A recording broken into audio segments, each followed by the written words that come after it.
ಇವತ್ತಿನ ಕಾನ್ಸೆಪ್ಟ್ ಅಲ್ಲಿ mapping zone ಅಂದ್ರೆ ಏನು, ಇದು ಹೇಗೆ ವರ್ಕ್ ಆಗುತ್ತೆ, ಹಾಗೆ ಮಲ್ಟಿಪಲ್ ಮ್ಯಾಪಿಂಗ್ ಝೋನ್ಸ್ ಗಳು ಯಾವ್ಯಾವ ತರ ಇರುತ್ತೆ, ಎಲ್ಲೆಲ್ಲಿ ಝೋನ್ಸ್ ಗಳನ್ನ ಮಾರ್ಕ್ ಮಾಡಬೇಕು, ಯಾವ ತರ ಝೋನ್ಸ್ ನ ಐಡೆಂಟಿಫೈ ಮಾಡಬೇಕು, ಹಾಗೆ ಬಿಗಿನರ್ಸ್ ಏನೇನ್ ಮಿಸ್ಟೇಕ್ಸ್ ಮಾಡ್ತಾರೆ ಅಂತ ಇನ್ ಡೀಟೇಲ್ ಆಗಿ ತಿಳ್ಕೊಳ್ಳೋಣ.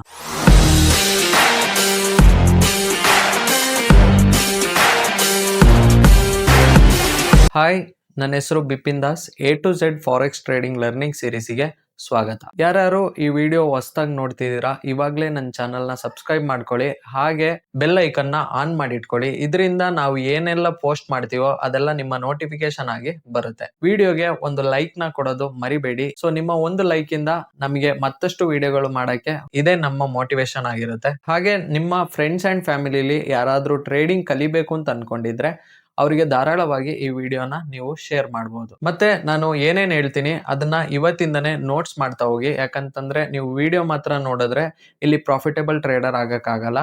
ನಿಮ್ಮ ಡೆಡಿಕೇಶನ್, ಹಾರ್ಡ್ ವರ್ಕ್ ಹಾಗೆ ಪ್ರಾಕ್ಟೀಸ್, ಓಕೆನಾ? ನೀವು ಬರೀ ನೋಟ್ಸ್ ಬರೆದ್ರು ಇಲ್ಲಿ ಪ್ರಾಫಿಟೇಬಲ್ ಆಗಕ್ಕಾಗಲ್ಲ, ನೀವು ಪ್ರಾಕ್ಟೀಸ್ನು ಮಾಡ್ಬೇಕಾಗತ್ತೆ. ಸೊ ಇವತ್ತಿಂದನೇ ನೋಟ್ಸ್ ಮಾಡಕ್ ಸ್ಟಾರ್ಟ್ ಮಾಡಿ. ಹಾಗೆ ನಿಮ್ಗೆ ಏನಾದ್ರು ಟ್ರೇಡಿಂಗ್ ಇನ್ ಡೀಟೇಲ್ ಆಗಿ ಕಲಿಬೇಕು ಅಂತಂದ್ರೆ ಮೇಲೆ ಪ್ಲೇ ಲಿಸ್ಟ್ ಹಾಕಿರ್ತೀನಿ ಅಥವಾ ಡಿಸ್ಕ್ರಿಪ್ಷನ್ ಅಲ್ಲಿ ಲಿಂಕ್ ಹಾಕಿರ್ತೀನಿ, ಹೋಗಿ ಚೆಕ್ ಮಾಡಿ. ಈಗ ವಿಡಿಯೋಗೆ ಹೋಗೋಣ. ಇವತ್ತಿನ ಕಾನ್ಸೆಪ್ಟು ಮ್ಯಾಪಿಂಗ್ ಝೋನ್ಸ್, ಯಾವ ತರ ಝೋನ್ಸ್ ನ ಮಾರ್ಕ್ ಮಾಡಬೇಕು ಅಂತ ಇನ್ ಡೀಟೇಲ್ ಆಗಿ ತಿಳ್ಕೊಳ್ಳೋಣ. ಮೊದಲಿಗೆ what is mapping zones? Mapping zones ಅಂದ್ರೆ ಏನು? Mapping zones means identify important areas on the charts where price can react. ಅಂದ್ರೆ ಮ್ಯಾಪಿಂಗ್ ಝೋನ್ಸ್ ಅಂತಂದ್ರೆ ನಾವು ಒಂದು ಇಂಪಾರ್ಟೆಂಟ್ ಕೀ ಲೆವೆಲ್ಸ್ಗಳು ಹೇಳ್ದು, ಸಪೋರ್ಟ್ ಅಂಡ್ ರೆಸಿಸ್ಟೆನ್ಸ್ ಆಗಿರ್ಬೋದು, ಲಿಕ್ವಿಡಿಟಿ ಏರಿಯಾಸ್ ಆಗಿರ್ಬೋದು, ಅಥವಾ ಡಿಮ್ಯಾಂಡ್ ಅಂಡ್ ಸಪ್ಲೈ ಆಗಿರ್ಬೋದು. ಸೊ ಇದನ್ನೆಲ್ಲ ನಾವು ಸಿಂಗಲ್ ಲೈನಲ್ಲಿ ಮಾರ್ಕ್ ಮಾಡಲ್ಲ, ಒಂದು ಝೋನ್ ಇಂದ ಮಾರ್ಕ್ ಮಾಡ್ತೀವಿ. ಸೊ ಅದನ್ನೇ ನಾವು ಮ್ಯಾಪಿಂಗ್ ಝೋನ್ ಅಂತ ಕರೆಯೋದು. ಅಲ್ಲಿ ಏನಾಗುತ್ತೆ, ಪ್ರೈಸು ರಿಯಾಕ್ಟ್ ಅನ್ನೋದಾಗುತ್ತೆ, ಓಕೆನಾ? These zones helps traders find by opportunities, ಹಾಗೆ ಸೆಲ್ ಆಪರ್ಚುನಿಟೀಸ್, ಹಾಗೆ ರಿವರ್ಸಲ್ಸ್, ಕಂಟಿನ್ಯೂಷನ್ ಮೂವ್ಸ್. ಅಂದ್ರೆ ನಮಗೆ ಈ ಝೋನ್ಸ್ಗಳಿಂದ ಏನೆಂದ ಹೆಲ್ಪ್ ಆಗುತ್ತೆ ಅಂತ ಕೇಳಿದ್ರೆ, ಇಲ್ಲಿ ಬೈ ಆಪರ್ಚುನಿಟೀಸ್ಗಳು ನಾವು ನೋಡ್ತೀವಿ, ಹಾಗೆ ಸೆಲ್ ಆಪರ್ಚುನಿಟೀಸ್ಗಳು ನೋಡ್ತೀವಿ, ಸೆಲ್ ಮಾಡೋ ಟ್ರೇಡ್ಸ್ಗಳು, ಹಾಗೆ ಯಾವ್ಯಾವ ಟ್ರೇಡ್ಸ್ ರಿವರ್ಸಲ್ ಆಗುತ್ತೆ ಅದನ್ನ ನೋಡ್ಕೋಬಹುದು. ಹಾಗೆ ಅಲ್ಲಿಂದ ಕಂಟಿನ್ಯೂಷನ್ ಮೂವ್ಸ್ ಯಾವ್ಯಾವ್ದು ಕೊಡುತ್ತೆ ಅನ್ನೋದು ಈ ಝೋನ್ಸ್ ಇಂದ ಗೊತ್ತಾಗುತ್ತೆ. ನಿಮಗೆ ನಾನು ಮೊದಲೇ ಹೇಳಿದೆ, ಸಪೋರ್ಟ್ ಬ್ರೇಕ್ ಆದ್ರೆ ಅದು ರೆಸಿಸ್ಟೆನ್ಸ್ ಆಗುತ್ತೆ, ಹಾಗೆ ರೆಸಿಸ್ಟೆನ್ಸ್ ಬ್ರೇಕ್ ಆದ್ರೆ ಅದು ಸಪೋರ್ಟ್ ಆಗುತ್ತೆ. ರೋಲ್ ರಿವರ್ಸಲ್ ಕಾನ್ಸೆಪ್ಟ್ ಅಲ್ಲಿ ಹೇಳಿದೆ. ಅದೇ ರೀತಿ ಅದನ್ನೇ ನಾವು ಕಂಟಿನ್ಯೂಷನ್ ಮೂವ್ಸ್ ಅಂತ ಕರೆಯೋದು. ಹಾಗೆ ರಿವರ್ಸಲ್ ಯಾವಾಗೆಲ್ಲ ಆಗುತ್ತೆ ಅಂತ ಗೊತ್ತು, ಬಿ ಎಸ್ ಮಾಡ್ಕೊಂಡು ಹೋಗಿ ಅಲ್ಲೇನಾದ್ರು ಚೇಂಜ್ ಆಫ್ ಕ್ಯಾರೆಕ್ಟರ್ ಆಯ್ತು ಅಂತಂದ್ರೆ ಅದು ರಿವರ್ಸಲ್ ಟ್ರೆಂಡಿಗೆ ಶಿಫ್ಟ್ ಆಯ್ತು ಅಂತ ಅರ್ಥ, ಓಕೆನಾ? ಸಿಂಪಲ್ ಮೀನಿಂಗ್ ನೋಡಿದರೆ, instead of trading random candles, smart traders marks important zones, price react strongly around these areas. ನಾವು ರ್ಯಾಂಡಮ್ ಕ್ಯಾಂಡಲ್ಸ್ಗಳು ನೋಡಿ ಟ್ರೇಡ್ ತಗೊಳ್ಳೋದು ಬಿಟ್ಟು ನಾವೇನು ಮಾಡ್ತೀವಿ, ಸ್ಮಾರ್ಟ್ ಟ್ರೇಡರ್ಸ್ ಆಗಿರೋರಾದರೆ ಇಂಪಾರ್ಟೆಂಟ್ ಝೋನ್ಸ್ಗಳನ್ನ ಮಾರ್ಕ್ ಮಾಡ್ತೀವಿ, ಹಾಗೆ ಆ ಝೋನ್ಸ್ಗಳು ಸ್ಟ್ರಾಂಗ್ ಆಗಿ ಪ್ರೈಸು ರಿಯಾಕ್ಟ್ ಆಗುತ್ತೆ ಆ ಪ್ಲೇಸಸ್ಗಳಲ್ಲಿ. ಅದು ನಮಗೆ ಗೊತ್ತಿದೆ ಆಲ್ರೆಡಿ ಅಲ್ವಾ? Next, why mapping zones is important. ಯಾಕೆ ಮ್ಯಾಪಿಂಗ್ ಝೋನ್ಸು ಇಂಪಾರ್ಟೆಂಟ್ ಆಗುತ್ತೆ ನೋಡೋದಾದರೆ, ಇಂಪ್ರೂವ್ಸ್ ಚಾರ್ಟ್ ಕ್ಲಾರಿಟಿ. ನಮಗೆ ಚಾರ್ಟು ಕ್ಲೀನಾಗಿ ಗೊತ್ತಾಗುತ್ತೆ ಎಲ್ಲೆಲ್ಲಿ ಹೋಗಿ ಮಾರ್ಕೆಟ್ ರಿಯಾಕ್ಟ್ ಆಗ್ತಾನೆ ಅನ್ನೋದು. ಹಾಗೆ ಹೆಲ್ಪ್ಸ್ ಅವಾಯ್ಡ್ ಎಮೋಷ್ನಲ್ ಎಂಟ್ರೀಸ್. ಅಂದರೆ ಈ ಝೋನ್ಸ್ಗಳು ಮಾರ್ಕ್ ಮಾಡೋದ್ರಿಂದ ನಮಗೆ ಪ್ರಿಸೈಸ್ ಎಂಟ್ರೀಸ್ಗಳನ್ನ ತಗೋಬೋದು ಅಲ್ವಾ? ಇವಾಗ ಝೋನ್ಸ್ಗಳೇ ಇಲ್ಲ ಅಂತಂದರೆ ನಾವು ಸುಮ್ಮನೆ ರ್ಯಾಂಡಮ್ ಆಗಿ ಟ್ರೇಡ್ಸ್ ತೊಗೊಂಡ್ರೆ ಏನಾಗುತ್ತೆ, ಲಾಸಸ್ ಅನ್ನೋದಾಗುತ್ತೆ. ಸೊ ಇಲ್ಲಿ ಏನಾಗುತ್ತೆ, ಏನು ಮಾಡ್ತೀವಿ, ಬರೀ ಕ್ಯಾಂಡಲ್ಸ್ ನೋಡಿ ನಾವು ಟ್ರೇಡ್ ತೊಗೊಳೋದಾರೆ ಇದು ಮೇಲಕ್ಕೆ ಹೋಗುತ್ತಾ ಕೆಳಗೆ ಹೋಗುತ್ತಾ ಅಂತ ನಮಗೆ ಗೊತ್ತಿಲ್ಲ. ಸೊ ಏನು ಮಾಡ್ತೀವಿ, ಅವಾಗಲೇ ಸ್ವಲ್ಪ ಪ್ರಾಫಿಟ್ಸ್ ಬಂದಂಗೆ ಎಕ್ಸಿಟ್ ಮಾಡೋಕ್ಕೆ ನೋಡ್ತೀವಿ. ಬಟ್ ಇಲ್ಲಿ ನಮಗೆ ಮ್ಯಾಪಿಂಗ್ ಝೋನ್ಸ್ ಗೊತ್ತಿರೋದ್ರಿಂದ ನಮಗೆ ಎಮೋಷ್ನಲ್ ಎಂಟ್ರೀಸ್ ಅನ್ನೋದು ಆಗಲ್ಲ, ಓಕೆನಾ? Increases trade accuracy. ನೀವು ಕರೆಕ್ಟ್ ಝೋನ್ಸ್ಗಳು ಮಾರ್ಕ್ ಮಾಡೋದ್ರಿಂದ, ಪ್ರಾಪರ್ ಎಂಟ್ರೀಸ್ಗಳನ್ನ ಪ್ಲ್ಯಾನ್ ಮಾಡೋದ್ರಿಂದ ನಿಮ್ಮ ಅಕ್ಯುರೇಸಿ ಏನಾಗುತ್ತೆ, ಜಾಸ್ತಿ ಆಗುತ್ತೆ. ಹಾಗೆ helps identify high probability setups. ಈ ಝೋನ್ಸ್ ಮ್ಯಾಪಿಂಗ್ ಮಾಡೋದ್ರಿಂದ ನಿಮಗೆ ಒಳ್ಳೊಳ್ಳೆ ಪ್ರೊಬಬಿಲಿಟಿ ಇರೋ ಟ್ರೇಡ್ಸ್ಗಳು ನಿಮಗೆ ಸಿಗುತ್ತೆ. ಸೊ ಇದೇನಾಗುತ್ತೆ ಅಂತಂದರೆ, ನಾನು ಪ್ರೀವಿಯಸ್ ವಿಡಿಯೋದಲ್ಲೇ ರಿಸ್ಕ್ ಮ್ಯಾನೇಜ್ಮೆಂಟ್ ಹೇಳಿದ್ದೆ. ಸೊ ಓವರಾಲ್ ಮಂತ್ ನೋಡ್ಬೇಕಾದ್ರೆ ನೀವು ಪ್ರಾಫಿಟೇಬಲಲ್ಲೇ ಇರ್ತೀರಾ. ಹಾಗಂತ ಎಲ್ಲ ಮಂತು ಪ್ರಾಫಿಟೇಬಲಲ್ಲೇ ಇರಬೇಕು ಅಂತಿಲ್ಲ, ಕೆಲವೊಂದು ಮಂತು ಮೈನಸ್ ಆಗೋ ಚಾನ್ಸಸ್ಸು ಇದೆ. ಅದು ಈ ವಾರು ಅನ್ಸರ್ಟಿನಿಟಿ ಟೈಮ್ ಬಂದಾಗ ಅಥವಾ ಲಾಕ್ಡೌನ್ ಈ ಥರ ಏನಾದ್ರು ಪ್ರಾಬ್ಲಮ್ಸ್ ಬಂದಾಗ ಲಾಸಸ್ ಅನ್ನೋದಾಗುತ್ತೆ. ಬಟ್ ಏನಂದರೆ, ಫಾರೆಕ್ಸಲ್ಲಿ ಬೈ ಆಪರ್ಚುನಿಟಿನೂ ಇದೆ, ಸೆಲ್ ಆಪರ್ಚುನಿಟಿನೂ ಇದೆ. ಕೆಳಗೆ ಹೋಗುತ್ತೆ ಅಂತ ನೀವು ಮ್ಯಾಪಿಂಗ್ ಎಲ್ಲ ಮಾಡಿ ನೋಡಿದ್ರೆ ಕೆಳಗಡೆ ಹೋಗ್ಬೇಕಾದ್ರೂ ನೀವು ಅರ್ನಿಂಗನ್ನು ಮಾಡ್ಬೋದು, ಓಕೆ? ಹಾಗೆ ಮೇಲಕ್ಕೆ ಹೋಗ್ತಿದೆ ಅಂತಂದಾಗಲೂ ನೀವು ಅರ್ನಿಂಗ್ಸ್ನ ಮಾಡ್ಕೋಬೋದು. ಟೈಪ್ಸ್ ಆಫ್ ಇಂಪಾರ್ಟೆಂಟ್ ಝೋನ್ಸ್ ಅಲ್ಲಿ ಇಂಪಾರ್ಟೆಂಟ್ ಟೈಪ್ಸ್ಗಳಿದಾವೆ. ಅದರಲ್ಲಿ ಯಾವ್ದು ಅಂತಂದ್ರೆ ಒಂದು support zone, next resistance zone, ಹಾಗೆ ಸಪ್ಲೈ ಝೋನ್, ಹಾಗೆ demand zone, next liquidity zone. So ಇದನ್ನೆಲ್ಲ ನಾವು ಏನೇನು ಒಂದೊಂದು ಕಾನ್ಸೆಪ್ಟ್ ಕಳ್ತೋ ಅದನ್ನ ಝೋನ್ಸ್ ಇಂದನೂ ರೆಪ್ರೆಸೆಂಟ್ ಮಾಡ್ತೀವಿ. ಓಕೆ, ಸಪೋರ್ಟ್ ಝೋನ್ ನೋಡಿದರೆ area where buyers become strong. Support zone ಅಲ್ಲಿ ಯಾವತ್ತು ಬೈಯರ್ಸ್ ಸ್ಟ್ರಾಂಗ್ ಇರ್ತಾರೆ. ಹಾಗೆ price often reacts up from support. ಅಂದ್ರೆ ಪ್ರೈಸ್ ಯಾವತ್ತು ರಿಯಾಕ್ಟ್ ಆಗೋದು ಇಲ್ಲಿಂದ ಹೇಳಿ, ಆ ಸಪೋರ್ಟ್ ಇಂದಾನೆ ಯಾವತ್ತು ಪ್ರೈಸ್ ರಿಯಾಕ್ಟ್ ಆಗುತ್ತೆ ಅಂತ ನೀವು previous support and resistance concept ಅಲ್ಲಿ ಅರ್ಥ ಮಾಡ್ಕೊಂಡ್ರಿ. ಹಾಗೆ ರೆಸಿಸ್ಟೆನ್ಸ್ ನೋಡಿದರೆ area where sellers become strong. ಈ ರೆಸಿಸ್ಟೆನ್ಸ್ ಎಲ್ಲ ಯಾವತ್ತು ಸೆಲ್ಲರ್ಸ್ ಸ್ಟ್ರಾಂಗ್ ಇರ್ತಾರೆ. ಹಾಗೆ price often reacts down from resistance. ಅಲ್ಲಿ ರೆಸಿಸ್ಟೆನ್ಸ್ ಟಚ್ ಆದಂಗೆ ಸೆಲ್ಲರ್ಸ್ ಆಕ್ಟಿವ್ ಆಯ್ತಾರೆ. ಸೊ ಅಲ್ಲಿ ಸೆಲ್ಲರ್ಸ್ ಸ್ಟ್ರಾಂಗ್ ಇರ್ತಾರೆ. ಓಕೆನಾ, ರೆಸಿಸ್ಟೆನ್ಸ್ ಅಲ್ಲಿ. ಹಾಗೆ ಸಪ್ಲೈ ಝೋನ್ಸ್ ಅಲ್ಲೂ area where strong selling started. Supply zone ಅಲ್ಲಿ ಯಾವತ್ತು ಸೆಲ್ಲರ್ಸ್ ಸ್ಟ್ರಾಂಗ್ ಆಗಿರ್ತಾರೆ. ಸಪ್ಲೈ ಝೋನ್ನೇ ನಾವು ರೆಸಿಸ್ಟೆನ್ಸ್ ಝೋನ್ ಅಂತಾನೂ ಕರೆಯೋದು. ಓಕೆನಾ, area where strong selling started. Institutions may sell again there. ಅಂದ್ರೆ ಆ ಪ್ಲೇಸಲ್ಲಿ ಆಗಿರುತ್ತೆ. ಸಪೋರ್ಟ್ ಝೋನಲ್ಲಿ ಅಥವಾ ಸಪ್ಲೈ ಝೋನಲ್ಲಿ ಅಥವಾ ರೆಸಿಸ್ಟೆನ್ಸ್ ಝೋನು ಅಥವಾ ನಮಗೆ ಡಿಮ್ಯಾಂಡ್ ಝೋನ್ ಅಂತ ಕರಿತೀವಿ. ಓಕೆ, ಈ ಏರಿಯಾಸ್ಗಳಲ್ಲೆಲ್ಲ ಇನ್ಸ್ಟಿಟ್ಯೂಷನ್ಸ್ಗಳು ಎಂಟ್ರಿ ಮಾಡೋ ಚಾನ್ಸಸ್ ಹೈ ಇರುತ್ತೆ. ಓಕೆನಾ. ಫೋರ್ತ್ ಒನ್ನು ಡಿಮ್ಯಾಂಡ್ ಝೋನಲ್ಲಿ area where strong buying started. Demand ಝೋನಲ್ಲಿ ಸೇಮ್ ಸಪೋರ್ಟ್ ಝೋನ್ ಥರನೇ ಇಲ್ಲಿ ಬೈಯಿಂಗ್ ಸ್ಟಾರ್ಟ್ ಆಗುತ್ತೆ. ಹಾಗೆ institutions may buy again there. ಅಂದರೆ ಒಂದೇ ಪ್ಲೇಸಲ್ಲಿ ಮತ್ತೆ ಮತ್ತೆ ಮತ್ತೆ ಬೈ ಆಗ್ತಿದ್ರೆ ಅದನ್ನು ನಾವು ಡಿಮ್ಯಾಂಡ್ ಅಂತ ಕರಿತೀವಿ. ಸಿಂಪಲ್ ಎಕ್ಸಾಂಪಲ್ ನೋಡೋದಾದರೆ, ಇವಾಗ ಸಪೋರ್ಟ್ ಆದರೆ 2 ಟಚ್ ಪಾಯಿಂಟ್ಸ್ ಟಚ್ ಆಗಿರಬೇಕು ಅಂತಂದೆ. ಅದೇ ನಿಮಗೆ ಡಿಮ್ಯಾಂಡ್ ಝೋನ್ ಆದರೆ ಮಲ್ಟಿಪಲ್ ಸಲ ಅಲ್ಲೇ ಬಂದು ಟ್ಯಾಪ್ ಆಯ್ತಾನೆ. ಸೊ ಇದನ್ನ ಡಿಮ್ಯಾಂಡ್ ಅಂತ ಕರಿತೀವಿ. ಅಷ್ಟೇ ಡಿಫ್ರೆನ್ಸ್ ಇರೋದು ಸಪೋರ್ಟಿಗೂ ಡಿಮ್ಯಾಂಡಿಗೂ. ಓಕೆನಾ. ಅದೇ ಥರ ರೆಸಿಸ್ಟೆನ್ಸ್ ಆದರೆ 2 ಟಚ್ ಪಾಯಿಂಟ್ಸ್ ಇರುತ್ತೆ ಅಂತ ಹೇಳಿದ್ದೆ. ಓಕೆನಾ, 3ನೇ ಟಚ್ ಪಾಯಿಂಟ್ಸ್ ಬಂದರೆ ಎಂಟ್ರಿ ಆಗ್ಬೋದು ಅಂತ.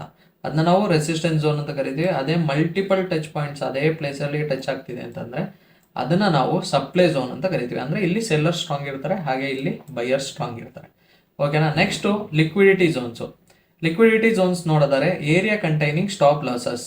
ಅಂದರೆ ಯಾವತ್ತು ಬೈಯರ್ಸ್ ಆಗಿರ್ಬೋದು ಸೆಲ್ಲರ್ಸ್ ಆಗಿರ್ಬೋದು ಎಲ್ಲಿ ಸ್ಟಾಪ್ ಲಾಸಸ್ ಇಟ್ಟಿರ್ತಾರೆ ಅದೇ ಲಿಕ್ವಿಡಿಟಿ ಝೋನ್ಸ್ ಆಗಿರುತ್ತೆ. ಅದು ಎಕ್ಸಾಂಪಲ್ ನೋಡಿದರೆ ಈಕ್ವಲ್ ಲೋಸು, ಹಾಗೆ ಸೆಷನ್ ಹೈಸ್ ಆ್ಯಂಡ್ ಲೋಸು. ಈ ಪ್ಲೇಸಸ್ಗಳಲ್ಲೇ ಹೈಯೆಸ್ಟು ಲಿಕ್ವಿಡಿಟಿ ಝೋನ್ಸು. ಸೊ ನಿಮಗೆ ಎಕ್ಸಾಂಪಲ್ ನಾನು ಪ್ರೀವಿಯಸ್ ವಿಡಿಯೋದಲ್ಲಿ ಸೆಷನ್ಸ್ ಹೈಸ್ ಆ್ಯಂಡ್ ಲೋಸ್ ತೋರಿಸಿದ್ದೀನಿ. ಸೊ ಇದ್ರ ಮತ್ತೆ ಈಕ್ವಲ್ ಲೋ ಕಾನ್ಸೆಪ್ಟಲ್ಲೂ ಹೇಳಿದ್ದೀನಿ. ಇದ್ರ ಐಸಲ್ಲಿ ಲಿಕ್ವಿಡಿಟಿ ಅನ್ನೋದಿರುತ್ತೆ. ಸೊ ಮಾರ್ಕೆಟ್ ಅಲ್ಲಿಗೆ ಹೋಗಿ ಅಲ್ಲಿಂದ ರಿಯಾಕ್ಟ್ ಆಗೋ ಚಾನ್ಸಸ್ ಜಾಸ್ತಿ ಇದೆ. ಓಕೆನಾ. ನೆಕ್ಸ್ಟ್ ನೋಡೋದಾದರೆ ಹೌ ಟು ಮ್ಯಾಪ್ ಝೋನ್ಸ್. ಯಾವ ಥರ ಒಂದು ಝೋನ್ನ ಮ್ಯಾಪ್ ಮಾಡಬೇಕು. Step 1, start from higher time frame. ಯಾವತ್ತು ನಾವು ಏನೇ ಮಾಡ್ತೀವಿ ಅಂತಂದ್ರು ಅದು ಹೈಯರ್ ಟೈಮ್ ಫ್ರೇಮಿಂದ ಆಗಿರುತ್ತೆ. ಓಕೆನಾ. Use daily or 4 hour. ನಾವು ಯೂಸ್ ಮಾಡಬೇಕಾಗಿರೋ ಚಾರ್ಟ್ ಯಾವ್ದು ಹೇಳಿ, ಡೈಲಿ ಅಥವಾ 4 ಅವರ್. ಯಾಕೆ ಅಂತಂದರೆ zones become stronger, more reliable and reactions. ಅಂದರೆ ಇಲ್ಲಿ ಝೋನ್ಸ್ ಯಾವತ್ತು ಸ್ಟ್ರಾಂಗ್ ಆಗಿರುತ್ತೆ, ಇದು ಯಾವತ್ತು ಸ್ಟ್ರಾಂಗೆಸ್ಟ್ ಲೆವೆಲೇ ಆಗಿರುತ್ತೆ. ಹಾಗೆ ಮೋರ್ ರಿಲಯಬಲ್ ರಿಯಾಕ್ಷನ್ಸ್, ಅಲ್ಲಿಂದ ನಿಜವಾದ ರಿಯಾಕ್ಷನ್ ಅನ್ನೋದು ನಮಗೆ ಸಿಗುತ್ತೆ. ಓಕೆನಾ. ಹಾಗೆ ಸ್ಟೆಪ್ 2 ನೋಡಿದರೆ ಮಾರ್ಕ್ ಸ್ಟ್ರಾಂಗ್ ರಿಯಾಕ್ಷನ್ ಏರಿಯಾ. ನಾವು ಫಸ್ಟ್ ಮಾಡಬೇಕಾಗಿರೋದು ಹೈಯರ್ ಟೈಮ್ ಫ್ರೇಮಲ್ಲಿ. ಓಕೆನಾ. ಅಲ್ಲಿ ಡೈಲಿ 4 ಅವರ್ ನೋಡಬೇಕು. ಯಾಕೆ ಅಂತಂದರೆ ಆ ಝೋನ್ಸ್ಗಳು ಸ್ಟ್ರಾಂಗ್ ಆಗಿದೆ. ನೆಕ್ಸ್ಟ್ ನಾವೇನು ಮಾಡಬೇಕು, ರಿಯಾಕ್ಷನ್ಸ್ ಏರಿಯಾಗಳನ್ನ ನೋಡಬೇಕು. Look for strong impulsive moves. ಅಂದರೆ ಸ್ಟ್ರಾಂಗ್ ಮೂವ್ ಎಲ್ಲಿ ಕೊಟ್ಟಿದೆ ನಿಮಗೆ. ನಾವು ಪ್ರೀವಿಯಸ್ ವಿಡಿಯೋಗಳಲ್ಲಿ ಹೇಳಿದ್ದೀನಿ ಇನ್ಸ್ಟಿಟ್ಯೂಷನ್ಸ್ಗಳು ಯಾವ ಥರ ಬರ್ತಾರೆ, ಅಗ್ರೆಸಿವ್ ಇನ್ಸ್ಟಿಟ್ಯೂಷನ್ಸ್ ಬೈಯಿಂಗ್ ನಡೆದ್ರೆ ಯಾವ ಥರ ಇರುತ್ತೆ ಅಂತಲೂ ಹೇಳಿದ್ದೀನಿ. ಓಕೆ, ನೀವು ನೋಡಿಲ್ಲ ಅಂತಂದರೆ ಸ್ಟಾರ್ಟಿಂಗ್ ಪಾರ್ಟ್ 0 ಇಂದನೇ ನೋಡ್ಕೊ ಬನ್ನಿ. ಅದು ಬಿಟ್ಬಿಟ್ಟು ಇದು ಏನು ನೋಡಿದ್ರು ನಿಮಗೆ ಅರ್ಥ ಆಗಲ್ಲ. ಓಕೆ, ಅದರಿಂದ ಪಾರ್ಟ್ 0 ಇಂದನೇ ಸ್ಟಾರ್ಟ್ ಮಾಡ್ಕೊಂಬನ್ನಿ, ನಿಮಗೆ ಕಂಪ್ಲೀಟ್ಲಿ ಇದು ಏನು ಹೇಳ್ತಾ ಇದ್ದೀನಿ ಅನ್ನೋದು ಅರ್ಥ ಆಗುತ್ತೆ. ಓಕೆ. ನೆಕ್ಸ್ಟು ರಿಜೆಕ್ಷನ್ಸು. ಎಲ್ಲೆಲ್ಲಿ ರಿಜೆಕ್ಷನ್ಸ್ ಇರುತ್ತೆ ಅಲ್ಲಿಂದ ಸ್ಟ್ರಾಂಗ್ ಏರಿಯಾಸ್ನ ನಾವು ಮಾರ್ಕ್ ಮಾಡ್ಬೋದು. ಹಾಗೆ BOS ಆ್ಯಂಡ್ ಚೋಚ್ ಏರಿಯಾಸು. ಇವಾಗ BOS ಚೋಚ್ ಏರಿಯಾಸಲ್ಲಿ ಎಲ್ಲೆಲ್ಲಿ ಸ್ಟ್ರಾಂಗ್ ಇರುತ್ತೆ ಹೇಳಿ. ಇವಾಗ ಈ ಥರ ಮಾಡಿದೆ ಅಂದ್ಕೊಳ್ಳಿ, ಇದೊಂದು ಹೈ, ಇದೊಂದು ಲೋ. ಸೊ ಇದನ್ನು ಬ್ರೇಕ್ ಮಾಡಿರೋ ಪ್ಲೇಸು ಇದು. ಸೊ ಸ್ಟ್ರಾಂಗ್ ಏರಿಯಾ ಯಾವ್ದು ಹೇಳಿ, ಇದನ್ನು ಬ್ರೇಕ್ ಮಾಡಿ ಹೋಗಿರೋ ಲೋ ಇಂದ ಹೈ. ಇಲ್ಲಿಂದ ತಾನೇ ಮಾರ್ಕೆಟು ಸ್ಟ್ರಾಂಗ್ ಆಗಿ ಬ್ರೇಕ್ ಆಗಿರೋದು. ಸೊ ಇದು ಸ್ಟ್ರಾಂಗೆಸ್ಟ್ ರಿಯಾಕ್ಷನ್ ಏರಿಯಾ ಆಗಿರುತ್ತೆ. ಓಕೆನಾ. ಯಾಕಂದರೆ ಇಲ್ಲಿಂದನೇ ಸ್ಟ್ರಾಂಗ್ ರಿಯಾಕ್ಷನ್ ಇದು ಬ್ರೇಕ್ ಮಾಡಿ ಹೋಗೋ ಲೆವೆಲಿಗೆ ಬಂದಿರೋದು. ಓಕೆನಾ. ನೆಕ್ಸ್ಟ್ ನೋಡಿದರೆ ದಿಸ್ ಬಿಕಮ್ಸ್ ಇಂಪಾರ್ಟೆಂಟ್ ಝೋನ್ಸು. ಇಲ್ಲಿ ನಮ್ಮ ಇಂಪಾರ್ಟೆಂಟ್ ಝೋನ್ಸ್ ಆಗಿರುತ್ತೆ. ಓಕೆ, ಅರ್ಥ ಆಯ್ತಲ್ವಾ. Next how to map zones, ಯಾವ ಥರ ಮ್ಯಾಪ್ನ ಝೋನ್ಸ್ ಮಾರ್ಕ್ ಮಾಡೋದು ಅಂತ ಫಸ್ಟ್ 2 ಸ್ಟೆಪ್ಸ್ ಗೊತ್ತಾಯಿತು. Next step 3 wait for price to return. ಯಾವತ್ತು ನಾವು ಸ್ಟ್ರಾಂಗ್ ಏರಿಯಾಸ್ನ ಮಾರ್ಕ್ ಮಾಡಿದ ತಕ್ಷಣ ಅಲ್ಲಿಗೆ ಪ್ರೈಸು ರಿಯಾಕ್ಟ್ ಆಗೋಕ್ಕೆ ವೆಯ್ಟ್ ಮಾಡಬೇಕು. ಓಕೆ, ಇವಾಗ ಎಕ್ಸಾಂಪಲ್ ನಾನು ಪ್ರೀವಿಯಸ್ಸಲ್ಲೇ ತೋರಿಸ್ದಂಗೆ ಇವಾಗ ನಿಮಗೆ ಈ ಥರ ಬ್ರೇಕ್ ಆಗಿದೆ ಅಂದ್ಕೊಳ್ಳಿ. ಓಕೆ, ಈ ಪ್ಲೇಸಲ್ಲಿ ಬ್ರೇಕ್ ಆಗಿದ್ದರಿಂದ ಇದು ಸ್ಟ್ರಾಂಗೆಸ್ಟ್ ಝೋನ್ ಅಂತ ನಮಗೆ ಗೊತ್ತಾಯಿತು. ಓಕೆ, ಅಲ್ಲಿಗೆ ನಾವು ವೆಯ್ಟ್ ಮಾಡಬೇಕು. Okay, don't chase price. ಇವಾಗ ಇಲ್ಲಿ ಬ್ರೇಕ್ ಆಗ್ತಿದೆ ಅಂತ ಅಂದ್ಕೊಂಡು ನಾವು ಡೈರೆಕ್ಟ್ ಎಂಟ್ರಿನ ಆಗಬಾರ್ದು, ಮೇಲಕ್ಕೆ ಹೋಗ್ತಾನೆ ಅಂತ ನಾವು ವೆಯ್ಟ್ ಮಾಡಬೇಕು ಈ ಪ್ಲೇಸಿಗೆ ಬರೋಕ್ಕೆ. ಓಕೆನಾ, ವೆಯ್ಟ್ ಪೇಷಂಟ್ಲಿ ಫಾರ್ ರೀಟೆಸ್ಟ್. ಇದನ್ನೇ ನಾವು ರೀಟೆಸ್ಟ್ ಅಂತ ಕರಿತೀವಿ ಅಥವಾ ಪುಲ್ ಬ್ಯಾಕ್ ಅಂತ ಕರಿತೀವಿ. ಓಕೆ, ಈ ಪ್ಲೇಸಲ್ಲಿ ಬಂದಾಗ ನಾವು ಎಂಟ್ರಿನ ಪ್ಲ್ಯಾನ್ ಮಾಡ್ಬೋದು. Okay, step 4 look for confirmations. ಯಾವತ್ತು ಒಂದು ಟ್ರೇಡ್ನ ತಗೋಬೇಕಾದ್ರೆ ಕನ್ಫರ್ಮೇಷನ್ಸ್ ಅನ್ನೋದು ಇಂಪಾರ್ಟೆಂಟ್ ಆಗಿರುತ್ತೆ. ಬಿಫೋರ್ ಎಂಟರಿಂಗ್ ನಾವು ಯಾವುದೇ ಒಂದು ಟ್ರೇಡಿಗೆ ಹೋಗೋಕ್ಕಿಂತ ಮುಂಚೆ BOS ಆಗಿದೆಯಾ, ಚೇಂಜ್ ಆಫ್ ಕ್ಯಾರೆಕ್ಟರ್ ಆಗಿದೆಯಾ, ಕನ್ಫರ್ಮೇಷನ್ಸ್ ತಗೋಬೇಕು. ರಿಜೆಕ್ಷನ್ ಕ್ಯಾಂಡಲ್ ಯಾವ್ದಾದ್ರು ಬರ್ತಾ ಇದೆಯಾ ಅಂತ ನೋಡಬೇಕು. ಹಾಗೆ ಲಿಕ್ವಿಡಿಟಿ ಸ್ವೀಪ್ ಆಗಿದೆಯಾ ಅಂತ ನೋಡಬೇಕು. Then enter. ಇವಾಗ ಇಲ್ಲಿ ಒಂದು ರಿಜೆಕ್ಷನ್ ಕ್ಯಾಂಡಲ್ ಬಂದು ಇದನ್ನ ಸ್ವೀಪ್ ಮಾಡ್ತು, ಇಲ್ಲಿರೋ ಕೆಳಗಡೆ ಇರೋ ಸ್ಟಾಪ್ ಲಾಸ್ನೆಲ್ಲ ಸ್ವೀಪ್ ಮಾಡ್ತು. ಸ್ವೀಪ್ ಮಾಡಾದ್ಮೇಲೆ ಇಲ್ಲಿಂದ ಒಂದು ಕನ್ಫರ್ಮೇಷನ್ ಸಿಕ್ಕಿ ಇಲ್ಲೋ ಒಂದು ಚೇಂಜ್ ಆಫ್ ಕ್ಯಾರೆಕ್ಟರ್. ಇವಾಗ ಇದು ಡೌನ್ ಟ್ರೆಂಡ್ ಅನ್ಕೊಳ್ಳಿ, ಇದು 5 ಮಿನಿಟ್ಸ್ ಕ್ಯಾಂಡಲಲ್ಲಿ ನೋಡ್ಬೇಕಾದ್ರೆ ನಿಮಗೆ ಈ ಥರ ಕಾಣಿಸುತ್ತೆ, ಬಟ್ 1 ಅವರಲ್ಲಿ ನೋಡ್ಬೇಕಾದ್ರೆ ಸ್ಟ್ರೈಟ್ ಕಾಣಿಸ್ತಾ ಇರುತ್ತೆ. ಸೊ ಇಲ್ಲಿ ನೀವು ಈ ಥರ ಬಂದು ಮಾರ್ಕೆಟ್ ಏನಾದ್ರು ಈ ಹೈನ ಬ್ರೇಕ್ ಮಾಡಿದಾಗ ಓಕೆ, ಅದನ್ನ ನಾವು ಚೇಂಜ್ ಆಫ್ ಕ್ಯಾರೆಕ್ಟರ್ ಅಂತ ಕರಿತೀವಿ. ಇದನ್ನೇನು ನೋಡಲ್ಲ, ನೀವು ಇಲ್ಲಿಂದನೇ ಡೈರೆಕ್ಟ್ ಮಾರ್ಕ್ ಮಾಡ್ತೀರಾ ಅಂದರೆ ಅದನ್ನ BOS ಅಂತ ಕರಿತೀವಿ. ಓಕೆ, ಸೊ ಇಲ್ಲಿ ನೀವು ಒಂದು ಕ್ಯಾಂಡಲ್ ಕನ್ಫರ್ಮೇಷನ್ಸ್ ತಗೊಂಡು ಎಂಟ್ರಿನ ಮಾಡಿದ್ರೆ ಅದು ನಮಗೆ TP ಅನ್ನೋದು ಸಿಗುತ್ತೆ. ಓಕೆ, ಝೋನ್ಸ್ ಮಾರ್ಕ್ ಮಾಡೋದು ಗೊತ್ತಾಯ್ತಲ್ವಾ. Next buy zone example. ಇವಾಗ ಬೈ ಝೋನ್ದು ಎಕ್ಸಾಂಪಲ್ ನೋಡೋಣ. Price reaches demand and supply zone. Price ಒಂದು ಡಿಮ್ಯಾಂಡ್ ಆ್ಯಂಡ್ ಸಪ್ಲೈ ಝೋನಿಗೆ ಬಂದಿದೆಯಾ ಅಂತ ನೋಡಬೇಕು. Then bullish rejection appears, BOS forms buy opportunity. ಅಲ್ಲಿ ನಿಮಗೆ ಏನಾದ್ರು ಬುಲ್ಲಿಶ್ ರಿಜೆಕ್ಷನ್ ಕ್ಯಾಂಡಲ್ ಕಾಣಿಸಿ BOS ಏನಾದ್ರು ಫಾರ್ಮ್ ಆಗಿದ್ರೆ ನಿಮಗೆ ಎಂಟ್ರಿ ಅನ್ನೋದು ಆಗ್ಬೋದು. ಸಿಂಪಲ್ ಎಕ್ಸಾಂಪಲ್ ನೋಡೋದಾದರೆ ಇವಾಗ ನೋಡಿ, ಡಿಮ್ಯಾಂಡ್ ಆ್ಯಂಡ್ ಸಪೋರ್ಟ್ ಝೋನ್ ಹೆಂಗಿರುತ್ತೆ ಅಂತಂದರೆ ಇವಾಗ ನೋಡಿ ಮಲ್ಟಿಪಲ್ ಟಚ್ ಪಾಯಿಂಟ್ಸ್ ಹಿಂಗಿರುತ್ತೆ. ಓಕೆ, ಇದನ್ನೇ ನಾವು ಡಿಮ್ಯಾಂಡ್ ಝೋನ್ ಅಂತ ಕರೆಯೋದು. ಓಕೆ, ಈ ಥರ ಡಿಮ್ಯಾಂಡ್ ಝೋನ್. ಮಾರ್ಕೆಟ್ ಮತ್ತೆ ಹೋಗಿ ಇಲ್ಲಿಗೆ ಬರೋ ಟೈಮಲ್ಲಿ ಇದು ಹೈಯರ್ ಟೈಮ್ ಫ್ರೇಮಲ್ಲಿ ಈ ಥರ ಕಾಣಿಸುತ್ತೆ, ಲೋವರ್ ಟೈಮ್ ಫ್ರೇಮಲ್ಲಿ ಪ್ರತಿ ಒಂದು ಲೈನು ಈ ಥರ ಇಂಟರ್ನಲ್ ಸ್ಟ್ರಕ್ಚರ್ ಮಾಡಿರುತ್ತೆ. ಓಕೆನಾ, ಅದನ್ನು ನಾವು ಇಂಟರ್ನಲ್ ಸ್ಟ್ರಕ್ಚರ್ ಅಂತ ಕರೆಯೋದು. ಅದು ಲೋವರ್ ಟೈಮ್ ಫ್ರೇಮಿಗೆ ಹೋದಾಗ ಗೊತ್ತಾಗುತ್ತೆ. ಸೊ ಮಾರ್ಕೆಟ್ ಇಲ್ಲಿ ಬಂದು ಒಂದು BOS ವೆಯ್ಟ್ ಮಾಡಿ ಇಲ್ಲಿಂದ ಎಂಟ್ರಿನ ನಾವು ಬೈ ಆಪರ್ಚುನಿಟಿನ ನೋಡಬೇಕು. ಇವಾಗ ಟ್ರೇಡಿಂಗ್ ವ್ಯೂ ಅಲ್ಲಿ ಎಕ್ಸಾಂಪಲ್ ನೋಡೋಣ. ಇವಾಗ ನೋಡಿ, ನಾನು 5 ಮಿನಿಟ್ಸ್ ಟೈಮ್ ಫ್ರೇಮ್ ತೊಗೊಂಡಿದ್ದೀನಿ. ಓಕೆ, ನಿಮಗೆ ಎಕ್ಸಾಂಪಲ್ ತೋರ್ಸೋಕ್ಕೋಸ್ಕರ 5 ಮಿನಿಟ್ಸ್ ತೊಗೊಂಡಿರೋದು, ಬಟ್ ನೀವು ಯಾವತ್ತೂ ಹೈಯರ್ ಟೈಮ್ ಫ್ರೇಮ್ನೇ ತಗೋಬೇಕು. ಓಕೆ, ಇಲ್ಲಿ ನಿಮಗೆ ಕಾಣಿಸ್ತಿರ್ಬೋದು ಡಿಮ್ಯಾಂಡ್ ಝೋನ್. ಓಕೆ, ಈ ಪ್ರೈಸ್ ಪಾಯಿಂಟ್ ನೋಡಿ, ಇಲ್ಲಿಂದ ರಿಯಾಕ್ಟ್ ಆಗೋಕ್ಕೆ ಸ್ಟಾರ್ಟ್ ಆಯಿತು, 1 2 ಸಲ ರಿಯಾಕ್ಟ್ ಆಯಿತು, 3 ಸಲ ರಿಯಾಕ್ಟ್ ಆಯಿತು. 3ನೇ ಸಲ ಎಂಟ್ರಿ ಆಗಿದ್ದರೆ ಅದನ್ನ ನಾವು ಸಪೋರ್ಟ್ ಝೋನ್ ಅಂತ ಕರಿತೀವಿ. 4ನೇ ಸಲ ಎಂಟ್ರಿ ಆಗೋದನ್ನ ನಾವು ಅದನ್ನ ಡಿಮ್ಯಾಂಡ್ ಝೋನ್ ಅಂತ ಕರಿತೀವಿ. ಓಕೆ, ಇಲ್ಲಿ ಅಗ್ರೆಸಿವ್ ಬೈಯಿಂಗ್ ಬಂದಿರೋ ಜಾಗ. ಓಕೆ, ಈ ಪ್ಲೇಸಲ್ಲಿ ಏನಾಯಿತು, ಮಾರ್ಕೆಟ್ ಬಂತು. ಇವಾಗ 1 ಮಿನಿಟಿಗೆ ಶಿಫ್ಟ್ ಮಾಡೋಣ. 5 ಮಿನಿಟ್ಸಿಂದ 1 ಮಿನಿಟು. ಸೊ 5 ಮಿನಿಟ್ಸಲ್ಲಿ ಟ್ರೇಡ್ಸ್ ನೋಡಿ 1 ಮಿನಿಟಲ್ಲಿ ತೊಗೊಂಡ್ರೆ ಅದನ್ನ ನಾವು ಸ್ಕ್ಯಾಲ್ಪಿಂಗ್ ಅಂತ ಕರಿತೀವಿ. ಓಕೆ, ಸ್ಕ್ಯಾಲ್ಪಿಂಗು 5 ಮಿನಿಟ್ಸಲ್ಲಿ ಇಟ್ಕೊಂಡು ಟ್ರೇಡ್ ಮಾಡಿದ್ರು ಅದು ಸ್ಕ್ಯಾಲ್ಪಿಂಗೆ. ಓಕೆ, ಡಿಫ್ರೆನ್ಸ್ ಏನಿಲ್ಲ. ಇವಾಗ ನೋಡಿ, ಇಲ್ಲಿ ಏನಾಯಿತು, ಮಾರ್ಕೆಟು ಸ್ಟ್ರಕ್ಚರ್ ಯಾವ ಥರ ಕ್ರಿಯೇಟ್ ಮಾಡ್ಕೊಂಬರ್ತಿದೆ. ಒಂದು lower low, lower high, lower low, lower high, lower low, lower high, ಹಾಗೆ ಲೋವರ್ ಲೋ ಕ್ರಿಯೇಟ್ ಮಾಡಿದೆ. ಓಕೆನಾ, ಮಾರ್ಕೆಟು ಇಲ್ಲಿ ನೋಡಿ ಇದು ಒಂದು ಹೈ. ಓಕೆ, ಇದು ಒಂದು ಹೈನೇ. ಈ ಹೈನ ಬ್ರೇಕ್ ಮಾಡಿದೆಯಾ. ಓಕೆ, ಇಲ್ಲಿ ನಿಮಗೆ ನೋಡ್ಬೋದು, ಇಲ್ಲಿ ನಮಗೆ ಒಂದು ಈ ಹೈನ ಬ್ರೇಕ್ ಮಾಡಿದೆ. ಇಲ್ಲೇ ಬ್ರೇಕ್ ಆಗಿದೆ. ಓಕೆ, ಸೊ ಇಲ್ಲಿ ಬ್ರೇಕ್ ಮಾಡಿದಾಗ ಒಂದು BOS ಅನ್ನೋ ಸಿಕ್ತು ಅಲ್ವಾ, ನಮಗೆ ಒಂದು BOS ಸಿಕ್ತು, ಕನ್ಫರ್ಮೇಷನ್ ಸಿಕ್ತು. ಸೊ ನೆಕ್ಸ್ಟು ನಾವು ಪುಲ್ ಬ್ಯಾಕಲ್ಲಿ ಎಂಟ್ರಿನ ರೀಟೆಸ್ಟಲ್ಲಿ ಎಂಟ್ರಿ ಆಗಬೇಕು ಅಂತ ಹೇಳಿದ್ದೆ. ಸೊ ಇಲ್ಲಿ BOS ಸಿಕ್ಕಿದೆ, ಸ್ಟ್ರಾಂಗೆಸ್ಟ್ ಸಪೋರ್ಟ್ ಝೋನ್ ಅಂತ ಅಂದ್ಕೊಳ್ಳಿ ಅಥವಾ ಡಿಮ್ಯಾಂಡ್ ಝೋನ್ ಅಂತ ಅಂದ್ಕೊಳ್ಳಿ ಇದನ್ನ. ಓಕೆ, ಇಲ್ಲಿ BOS ಸಿಕ್ಕಿದೆ. ನೆಕ್ಸ್ಟು ನೀವೇನು ಮಾಡಬೇಕು, ಒಂದು ಕನ್ಫರ್ಮೇಷನ್ಸ್ ತಗೋಬೇಕು. ಇಲ್ಲಿ ಕನ್ಫರ್ಮೇಷನ್ಸ್ ತಗೊಳಕ್ಕೆ ಯಾವ ಕ್ಯಾಂಡಲ್ ಆಗಿದೆ, ಇಲ್ಲಿ ನೋಡಿ ಈ ಝೋನ್ ಹತ್ರ ಬಂದಂಗೆ ಈ ಕ್ಯಾಂಡಲ್ ನುಂಗ್ಕೋತಿದೆ, ಎಂಗಲ್ಫಿಂಗ್ ಕ್ಯಾಂಡಲ್ ಆಗಿದೆ. ಸೊ ಈ ಎಂಗಲ್ಫಿಂಗ್ ಕ್ಯಾಂಡಲಲ್ಲಿ ನೀವು ಒಂದು ಲಾಂಗ್ ಪೊಸಿಷನು ಈ ಕ್ಯಾಂಡಲ್ ಕೆಳಗಡೆ SL 1:2 ಟಾರ್ಗೆಟ್ ಇಟ್ಟಿದ್ರೆ ನಿಮಗೆ ಏನಾಯಿತು ನೋಡಿ. ಓಕೆ, ನೋಡಿ ನೀವು ಇಲ್ಲಿ ನೋಡ್ತಿರ್ಬೋದು 1:2 ನಮಗೆ ಟಾರ್ಗೆಟ್ ಅಚೀವ್ ಆಗಿದೆಯಾ. ಈ ಥರ ಟ್ರೇಡ್ಸ್ನ ಐಡೆಂಟಿಫೈ ಮಾಡೋದು. ಓಕೆ, ನೀವು ಇಷ್ಟು ದಿನ ಮಾರ್ಕಿಂಗ್ ಮಾಡೋದೆಲ್ಲ ಕಲ್ತಿದ್ದೀರಾ. ಸೊ ಡಿಮ್ಯಾಂಡ್ ಝೋನ್ ಯಾವುದು, ಸಪ್ಲೈ ಝೋನ್ ಯಾವುದು, ಸಪೋರ್ಟ್ ಯಾವುದು, ರೆಸಿಸ್ಟೆನ್ಸ್ ಯಾವುದು, ಅದನ್ನೆಲ್ಲ ನೀವು ಹುಡುಕ್ಬೇಕು. ಮೀನ್ಸ್ ಅದು ಪ್ರಾಕ್ಟೀಸ್ ಮಾಡ್ತಾ ಮಾಡ್ತಾ ನಿಮಗೆ ಗೊತ್ತಾಗುತ್ತೆ. ಓಕೆನಾ? ಸೊ ಇಲ್ಲಿ ನಮಗೆ 1:2 ಅಚೀವ್ ಆಯಿತು. ಇದನ್ನೇ ನಾವು ಬುಲ್ ಟ್ರೇಡ್ ಅಥವಾ ಬೈ ಟ್ರೇಡ್ ಅಂತ ಕರೆಯೋದು. ಬೈ ಎಕ್ಸಾಂಪಲ್ ಮ್ಯಾಪಿಂಗ್ ಝೋನ್ಸಲ್ಲಿ ಬೈ ಟ್ರೇಡ್ ಯಾವ ಥರ ಎಕ್ಸಾಂಪಲ್ ತೋರಿಸಿದಷ್ಟೇ. ಓಕೆನಾ? ಬೈ ಝೋನ್ ಎಕ್ಸಾಂಪಲ್ ಗೊತ್ತಾಯ್ತಲ್ವಾ? Next sell zone example. Sell zone ಹೆಂಗಂತಂದರೆ price reaches supply or resistance zone. ನಿಮಗೆ ಪ್ರೈಸ್ ಏನಾಗಿರುತ್ತೆ ಅಂತಂದರೆ ರೆಸಿಸ್ಟೆನ್ಸ್ ಆದರೆ ಜಸ್ಟು 2 ಟಚ್ ಪಾಯಿಂಟ್ಸ್ ಇದ್ರೆ ಅದನ್ನ ನಾವು ರೆಸಿಸ್ಟೆನ್ಸ್ ಅಂತ ಕರಿತೀವಿ. ಓಕೆ, ಮಲ್ಟಿಪಲ್ ಟೈಮ್ಸ್ ಅಲ್ಲಿ ಟಚ್ ಆಗ್ತಿದೆ, ಇವಾಗ 3 ಟಚ್ ಪಾಯಿಂಟ್ಸ್ 4 ಟಚ್ ಪಾಯಿಂಟ್ಸ್ ಈ ಥರ ಮಲ್ಟಿಪಲ್ ಟೈಮ್ಸ್ ಟಚ್ ಆಗ್ತಿದೆ ಅಂತಂದರೆ ಅದನ್ನ ನಾವು ಸಪ್ಲೈ ಝೋನ್ ಅಂತ ಕರಿತೀವಿ. Okay, bearish rejection appears. ಇಲ್ಲಿಂದ ಬಿಯರಿಶ್ ಕ್ಯಾಂಡಲ್ ಯಾವ್ದಾದ್ರು ಫಾರ್ಮ್ ಆಗ್ತಿದ್ರೆ, ಅಲ್ಲಿ ಚೋಚ್ ಏನಾದ್ರು ಫಾರ್ಮ್ಸ್ ಆದರೆ ನಾವು ಸೆಲ್ ಆಪರ್ಚುನಿಟಿ ನಾವು ನೋಡ್ತೀವಿ. ಓಕೆನಾ? ಇದು ಟ್ರೇಡಿಂಗ್ ವ್ಯೂ ಅಲ್ಲಿ ಎಕ್ಸಾಂಪಲ್ ನೋಡೋಣ. ಇವಾಗ ನೋಡಿ 1 ಅವರಲ್ಲಿ ನೋಡೋದಾದರೆ ನಮಗೆ ಮಲ್ಟಿಪಲ್ ಟೈಮ್ಸು ಇಲ್ಲಿ ಟ್ಯಾಪ್ ಆಗಿರೋದು ಕಾಣಿಸ್ತಿರ್ಬೋದು. ಓಕೆ, ಇಲ್ಲಿ ನೋಡಿ ಝೋನ್ಸ್ ತೊಗೊಳ್ಳಿ, ಮಾರ್ಕ್ ಮಾಡಿ, ಇಲ್ಲಿಂದ ಇಲ್ಲಿ ನೋಡಿ ಮಲ್ಟಿಪಲ್ ಟೈಮ್ಸು ಟ್ಯಾಪ್ ಆಗಿದೆ. ಸೊ ಡಿಮ್ಯಾಂಡ್ ಝೋನ್ ಇದು ಅಲ್ಲ, ಸಪ್ಲೈ ಝೋನ್. ಓಕೆ, ಇಲ್ಲಿ ಮಾರ್ಕೆಟ್ ಏನಾಯಿತು, ಫಸ್ಟ್ ರಿಯಾಕ್ಷನ್ ಆಯಿತು, ಸೆಕೆಂಡ್ ರಿಯಾಕ್ಷನ್ ಆಯಿತು, 3ನೇ ಸಲ ಬಂದಾಗ ಒಂದು ರಿಜೆಕ್ಷನ್ ಕ್ಯಾಂಡಲ್ ನೋಡ್ಬೋದು. ಓಕೆ, ಇಲ್ಲಿ ನಿಮಗೇನಾಯಿತು, ಮಾರ್ಕೆಟು ಇನ್ನೂ ರಿಜೆಕ್ಷನ್ ಆಗಲಿಲ್ಲ, ಇಲ್ಲಿ ಒಂದು ಹ್ಯಾಮರ್ ಆಯಿತು. ಓಕೆ, ರಿಜೆಕ್ಷನ್ ಆಯಿತು.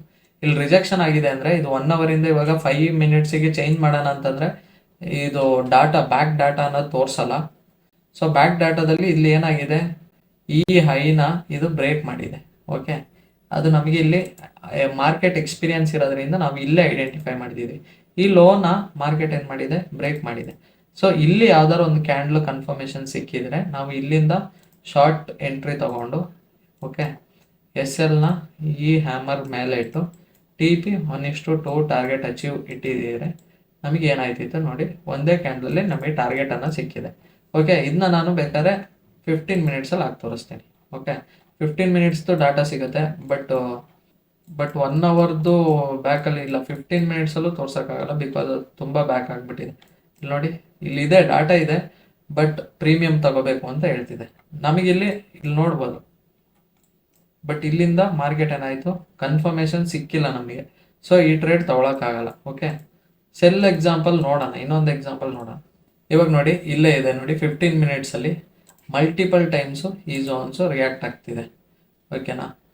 ಕಾಣಿಸ್ತಿರ್ಬೋದು ಇಲ್ಲಿ ಎಷ್ಟು ಸಲ ಟಚ್ ಆಯಿತು ನೋಡಿ. ಇದನ್ನೇ ನಾವು ಡಿಮ್ಯಾಂಡ್ ಝೋನ್ ಅಥವಾ ರೆಸಿಸ್ಟೆನ್ಸ್ ಅಂತ ಕರೆಯೋದು. 1 ಸಲ ಆಯಿತು, 2 ಸಲ ಆಯಿತು, 3 ಸಲ ಆಯಿತು, 4 ಸಲ ಆಯಿತು, 5, 6, 7, 8, ಇದು 9 ಸಲನೂ ಆಯಿತು.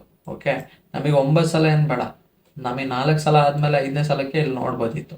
ಓಕೆ, ಇಲ್ಲಿ ನೋಡಿ ನಿಮಗೆ ಮಾರ್ಕೆಟ್ ಇಲ್ಲಿ ಏನಾಯಿತು, ರಿಜೆಕ್ಷನ್ ಬಂತು, ಇಲ್ಲಿಂದ ಇಲ್ಲಿಗೆ ರಿಜೆಕ್ಷನ್ ಆಯಿತು. ಸೊ ಇಲ್ಲಿ ಈ ಡಿಮ್ಯಾಂಡ್ ಝೋನಲ್ಲಿ ಏನಾಯಿತು, ನಮಗೆ ಒಂದು ರಿಜೆಕ್ಷನ್ ಬಂದಿದ್ದರಿಂದ ಇದು ಏನು ಕ್ಯಾಂಡಲ್ ಆಗಿದೆ, ಎಂಗಲ್ಫಿಂಗ್ ಕ್ಯಾಂಡಲ್ ಆಗಿದೆ. ಸೊ ಈ ಎಂಗಲ್ಫಿಂಗಲ್ಲಿ ನೀವು ಶಾರ್ಟ್ ಪೊಸಿಷನ್, ಓಕೆ, ಈ ಎಂಗಲ್ಫಿಂಗ್ ಕ್ಲೋಸ್ ಆದಮೇಲೆ ಈ ಕ್ಯಾಂಡಲ್ ಕೆಳಗಡೆ ನೀವು SLನ ಇಟ್ಬಿಟ್ಟು 1:2 ಟಾರ್ಗೆಟ್ ಅಚೀವ್ ಮಾಡಿದರೆ ನಿಮಗೆ ನೋಡಿ 1:2 ಟಾರ್ಗೆಟ್ ಅನ್ನೋದು ಸಿಕ್ಕಿದೆ. ಕಾಣಿಸ್ತಿದೆಯಾ? ಸೊ ಈ ಥರ ಐಡೆಂಟಿಫೈ ಮಾಡಬೇಕು. ಯಾಕೆ ಇದು ನಾವು ಈ ಕನ್ಫರ್ಮೇಷನ್ಸಲ್ಲಿ ತೊಗೊಂಡು, ಬಿಕಾಸ್ ಮಾರ್ಕೆಟು ಈ ಲೋನ ನೋಡಿ, ಈ ಲೋ ಅಲ್ಲ, ಇದು ಲೋವರ್ ಟೈಮ್ ಫ್ರೇಮಲ್ಲಿ ಹೋದಾಗ ಇಲ್ಲೇ ಒಂದು ಚೇಂಜ್ ಆಫ್ ಕ್ಯಾರೆಕ್ಟರ್ನ ಸಿಕ್ಕಿದೆ ನಮಗೆ. ಓಕೆ, ಇದು ನಾವು 5 ಮಿನಿಟ್ಸ್ ಆರ್ 1 ಮಿನಿಟ್ಸ್ ಇಳಿಸ್ಕೊಂಡಾಗ ಇಲ್ಲಿ ಒಂದು ಚೇಂಜ್ ಆಫ್ ಕ್ಯಾರೆಕ್ಟರ್ ಸಿಕ್ಕಿದೆ. ಸೊ ಅದರಿಂದ ಇಲ್ಲಿ ಎಂಟ್ರ್ ಆಗಿದ್ದೀರಾ, ನಮಗೆ TP ಅನ್ನು ಸಿಕ್ಕಿರೋದು. ಓಕೆ, ಇಲ್ಲಿ ಒಂದು ಕಡೆ TP ಸಿಕ್ತು, ಮತ್ತೆ ಮಾರ್ಕೆಟ್ ಅಲ್ಲಿಗೆ ಬಂತು, ರಿಯಾಕ್ಟ್ ಆಯಿತು. ಓಕೆ, ಇವಾಗ ಅದು 5 ಮಿನಿಟ್ಸಿಗೆ ಹಾಕಿರೋ ಈ ಚಾರ್ಟ್ ನಿಮಗೆ ಕಾಣಿಸಲ್ಲ, ಪ್ರೀಮಿಯಂ ತಗೋಬೇಕು ಅಂತ ಅನ್ಸುತ್ತೆ, ಹೇಳುತ್ತೆ. ಓಕೆ, ಇವಾಗ ನೋಡಿ ಮತ್ತೆ ಇಲ್ಲಿ ಬಂದು ನೋಡ್ಬೋದು, ಇಲ್ಲಿ ನಮಗೆ ಇಲ್ಲೊಂದು ಚೇಂಜ್ ಆಫ್ ಕ್ಯಾರೆಕ್ಟರ್ ಸಿಕ್ಕಿದೆ. ಓಕೆ, ಈ ಲೋ ಬ್ರೇಕ್ ಮಾಡಿದೆ.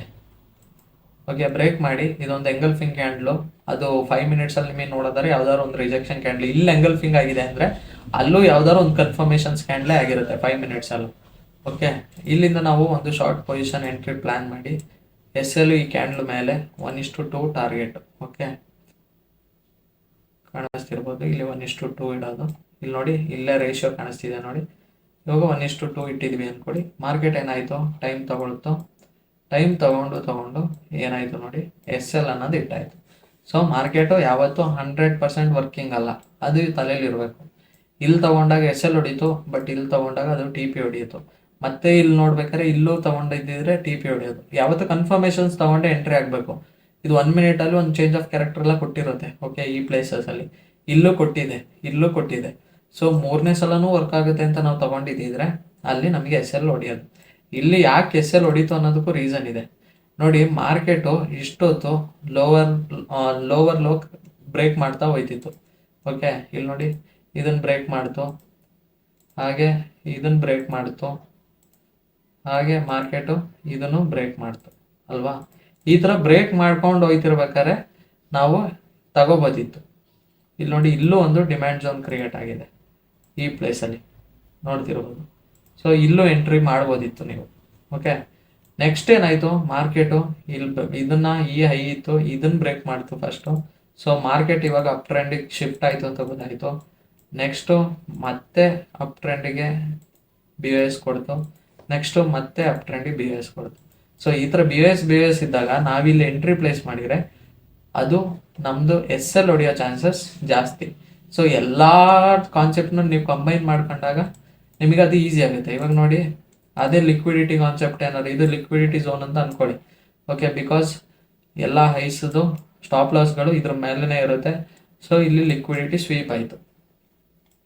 ಇಲ್ಲಿ ಈ ಪ್ಲೇಸಲ್ಲಿ ನೋಡಿ, ಈ 2 ಪ್ಲೇಸಲ್ಲೂ ಲಿಕ್ವಿಡಿಟಿ ಸ್ವೀಪ್ ಆಯಿತು. ಇಲ್ಲಿ ಲಿಕ್ವಿಡಿಟಿ ಸ್ವೀಪ್ ಆಗಂಗೆ ನೀವು ಒಂದು ಕನ್ಫರ್ಮೇಷನ್ಸ್ ತೊಗೊಂಡು, ಇವಾಗ ಇದೇನಾಗಿದೆ, ಎಂಗಲ್ಫಿಂಗ್ ಕ್ಯಾಂಡಲ್ ಆಗಿದೆ. ಸೊ ಎಂಗಲ್ಫಿಂಗ್ ಅಂದರೆ ಏನು, ಅರಾಮಿ ಅಂದರೆ ಏನು, ಹ್ಯಾಮರ್ ಅಂದರೆ ಏನು ಅಂತೆಲ್ಲ ನಿಮಗೆ ಮುಂದೆ ಗೊತ್ತಾಗುತ್ತೆ. ಓಕೆ, ಅದ್ರ ಬಗ್ಗೆ ಕನ್ಫ್ಯೂಷನ್ ಏನು ಬೇಡ.